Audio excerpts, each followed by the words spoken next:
Hey guys, how's it going? It's Sean from Crypto Society. 코인주의자에 오신 것을 환영합니다. In our lifetime, we've seen a lot of disruptive technology. That is innovation that significantly alters the way consumers, industries, and businesses operate. The first thing that might come to mind is the internet. It's easy to criticize something you don't fully understand, which is my position here. Go ahead. But I can remember a couple of months ago, there was like a big breakthrough announcement that on the internet or on some computer deal, they were going to broadcast a baseball game. You could listen to a baseball game on your computer.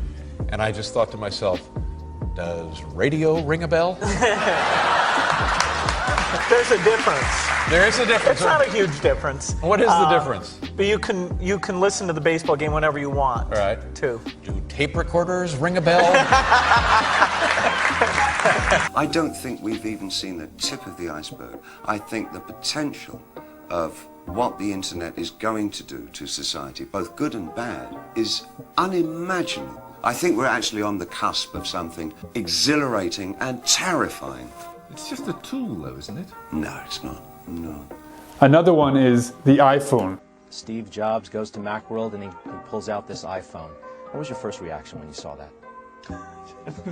$500 fully subsidized with a plan? I said, that is the most expensive phone in the world, and it doesn't appeal to business customers because it doesn't have a keyboard, which makes it not a very good email machine. You can get a Motorola Q phone now for $99. It's a very capable machine. It'll do music, it'll do internet, it'll do email, it'll do instant messaging. So I kind of look at that and I say, well, I like our strategy. I like it a lot.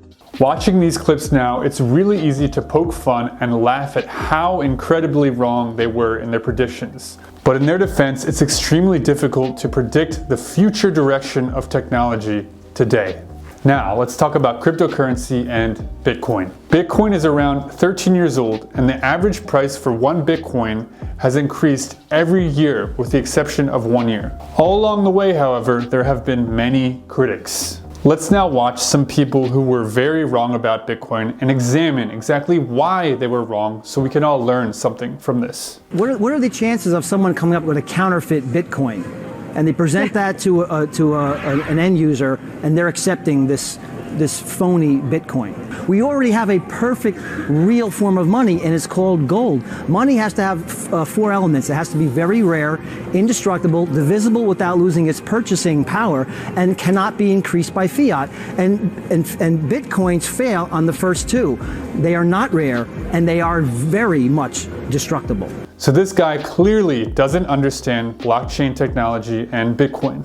It's almost impossible to receive fake Bitcoin the same way it's inconceivable to make a fake Instagram account. In order to even make an account, you have to download the Instagram app, meaning that you're going into Instagram, making an account. The same is true with Bitcoin. Since all of the Bitcoin in existence is already on the blockchain and verified, it is trustless. Just to let you know how difficult it is to counterfeit a Bitcoin, I have to explain the 51% attack. That means I would have to get the majority, 51% of all the computing power in the entire world. Then I could do crazy things like double spend my Bitcoin, which means being able to spend my same Bitcoin multiple times. In other words, fraud. There's a more technical explanation for this, but I'll keep it brief for this video. On that note, I have an entire video explaining the fundamental value of Bitcoin. You can watch it here. He's actually wrong when he says there are only 4 characteristics of a good currency.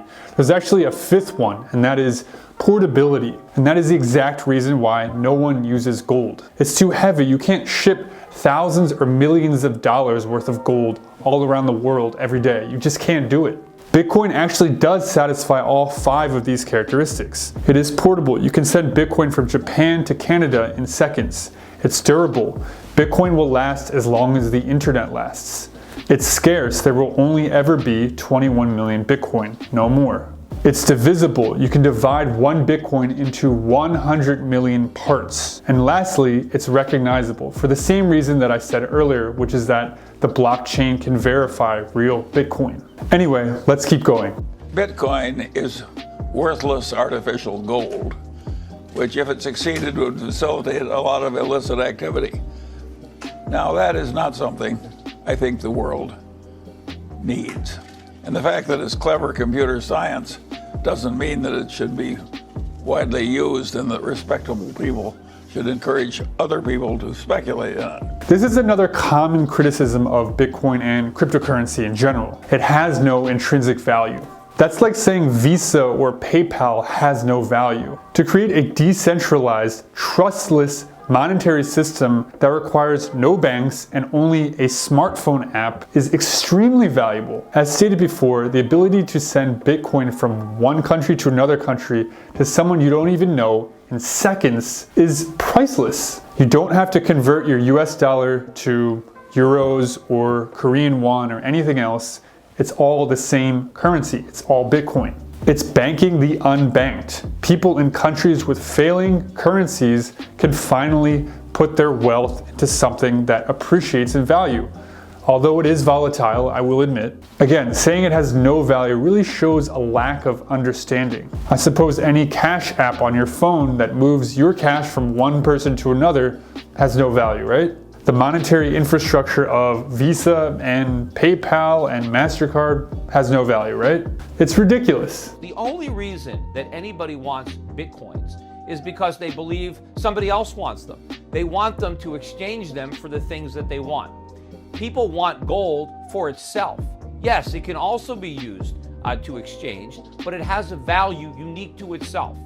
It has its own properties that are desirable. There's nothing you can do with the Bitcoin except give it to somebody else. Former PayPal CEO Bill Harris called the cryptocurrency, quote, the greatest scam in history, noting that it is a pump and dump scheme unlike anything the world has ever seen. It's one of the crazier speculative things where it's not as an asset class, you're not producing anything. You shouldn't expect it to go up. It's kind of a pure greater fool theory type investment. All you're counting on is whether the next person is going to pay you more because they're even more excited about another next person coming along. But the asset itself is creating nothing. You can have anything you want to imagine. If you just look at something and say that's magic, you can do it with shark's teeth or seashells or anything. And you know, they did it with tulips in the 17th century in Amsterdam, and they'll do it again. People, they like to speculate. They like to gamble. I want to explore the idea that there is nothing here except raw speculation. No different than when I go to Las Vegas and put my money on black or red on a roulette wheel, because where is the intrinsic value inherent in deploying real capital? Let's talk real money here. When people actually put real money into this, they make no interest, they can't pay their taxes with it, the regulators don't like it, which is always a problem for compliance. And where's the long-term value? Just this idea that they're going to cut the number of units in half, that's such a scam. Like, that's just totally BS. Gotta give Kevin O'Leary credit though for admitting he was wrong.